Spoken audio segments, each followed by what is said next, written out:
Hello, welcome to Do It Yourself channel. Today I will show you where to find the options and how to turn off easy screen mode in Samsung Galaxy A55. So right now we have our easy mode on. Our icons are bigger, etc.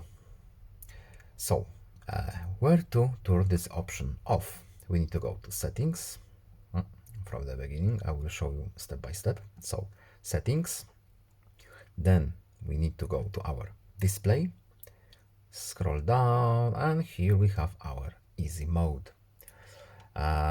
So as you can see, we can simply turn it off right here. And now we have our defaults. Yes, everything is once again in our default state. So I hope this video was helpful to you. Please leave a like and subscribe.